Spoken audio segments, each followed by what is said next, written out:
Okay mga paps, welcome to my YouTube channel, The Kings DIY.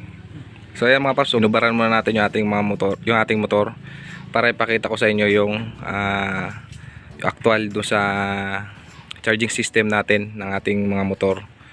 So meron kasi tayong kasama na nagtanong kung paano daw ma-troubleshoot yung kanyang charging system, kasi dalawang beses na daw siya nagpalit ng battery pero ayaw pa rin mag-charge ng ayos yung kanyang battery. So ganito yan mga paps.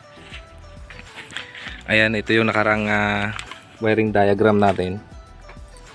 So ito yung stator. Meron siyang nilalabas na 4 wires. So hiwalay itong sa pulsar natin yan. Nakahiwalayan yan yung blue, green yung ating ground. And then ito yung white, yung responsible for charging natin. Yung white niyan, papakita ko yan dito sa inyo. Yan, yun yung wire na galing ng ating stator na sa ilalim. Yang white niyan, nakikita nyo yan sa gilid. Yang may white dyan, yang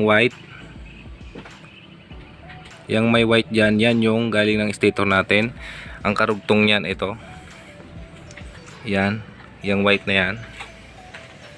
Yung white na yon, papunta yon dito sa ating regulator rectifier. So ito yung regulator rectifier natin. So makikita nyo dito sa ating wiring diagram,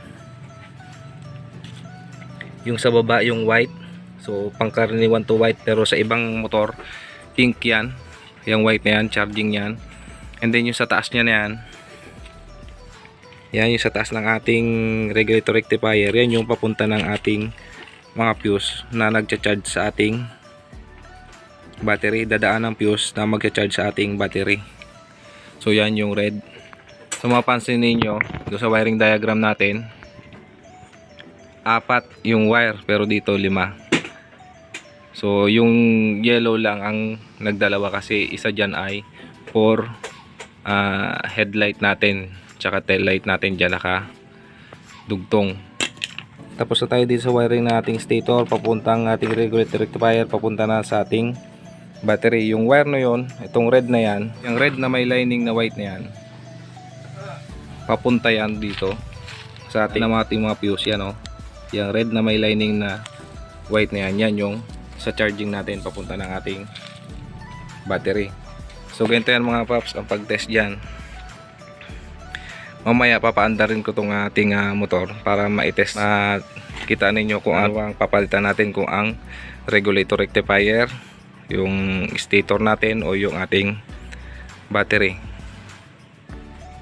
So yan kasi kaya natin hinubaran na sa ilalim to para makita nyo lang rin yung wiring nya.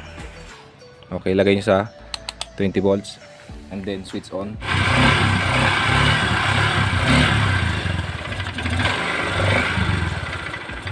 So yan mga paps, pinanda natin yung ating motor. So mapapansin ninyo, nagcha-charge yung ating battery hanggang 14 point. Sagad nyo, revolution niya, kahit i-revolution niya, yan, hanggang 50, inabot niya 14.50. So hindi siya lumalagpas ng 15. So ibig sabihin pag lumagpas siya ng 15, ang sira nun mga paps yung ating regulator rectifier. At lalong kung namumundi ng ilaw, mabilis mapundi ang inyong headlight. So yung isa sa dahilan, yung ating regulator rectifier ay sira na, hindi niya na-regulate yung bigay niya ng voltahe. So may tendency na lumobo yung ating battery kapag luwagpas siya ng 15 pataas. Yun pa, yung isa pa nga ay pinupundi niya yung ating mga ilaw. So yung mga paps ko, kung hindi naman siya nagcha-charge yung ating battery, ang sira din, titingnan ninyo kung yung regulator rectifier o yung stator ninyo. So sa regulator rectifier may makikita agad tayo na sign na sira yon kung namumundi siya ng ilaw, hindi nagcha-charge yung ating battery o nag-overcharge yung ating battery. Okay mga paps, paano naman natin malalaman kung sira yung ating regulator rectifier, yung nasa taas natin? Ayan, tatanggalin natin yung negative and then yung positive terminal ng ating battery. Pag hindi siya umandar, ibig sabihin sira yung regulator rectifier ninyo. Kasi dito mga paps, mapapansin ninyo yung regulator rectifier natin. Bukod sa charging yung ating regulator rectifier, may dugtong yan.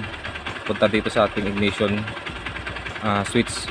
Papunta naman sa ating CDI na siyang nagbibigay ng kuryente sa ating ignition coil papunta kay spark plug. So ibig sabihin kahit walang battery yung ating motor, gagana siya. Okay? Ang problema niya lang, hindi niya kayang i-sustain yung kuryente na kailangan ni 4-pin CDI, pero gagana siya. Okay, titingnan natin. So ibig sabihin kapag tinanggal natin to dito at hindi gumana nating motor, ibig sabihin sira yung ating regulator rectifier. Okay? Tatanggalin na natin mga paps. Yan mga paps, tanggal na yung positive terminal and then yung negative terminal natin.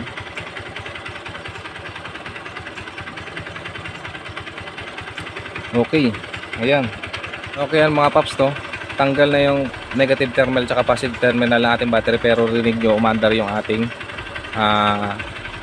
ating motor. So ibig sabihin good yung kanyang regulator rectifier. Ayan, good to, kasi yung charging niya nagbibigay pa rin yan ng kuryente dito sa ating CDI, kaya umaandar yung ating motor. So ibig sabihin, pero pag pinatakbo nyo ng matagalan yan, hindi niya kayang supplyan yung ating CDI, kaya magkakaroon tayo ng problema pagdating sa supply ng voltahe dito kay CDI.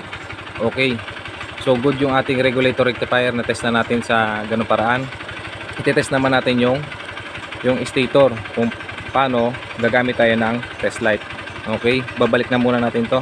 Okay yan mga paps, tinanggal natin yung connector na galing doon sa ating stator. Ito yan, iniwan lang natin yung isa, yung blue na may lining na white. Ito sa gilid niya yan, ito. So yan yung galing ng ating pulser, o ito yung galing nating stator. So ito, check natin siya na manually gamit itong ating test light. So yung test light natin, ilagay na natin ito agad sa mga body ground natin. So ayan mga paps, no, ilagay na natin yung dulo nito sa body ground, and then tutusok natin to dito sa kulay white. Ayan, kulay white. Tutusok natin siya dyan sa kulay white. Ito yung kulay white. So yan mga paps, umilaw siya. So ibig sabihin good yung ating charging, good yung ating stator. Huwag nyo lang bibiritin yung inyong motor na nakatusok to, kasi mapupundi yung iyong ilaw, kasi ang nilalabas nito is DC. Okay, yan o. Yan, so ibig sabihin good yung inyong stator. So ganun lang mag-check ng stator, check ng ating regulator rectifier. Ito lang yung ating mag-check ng ating charging system.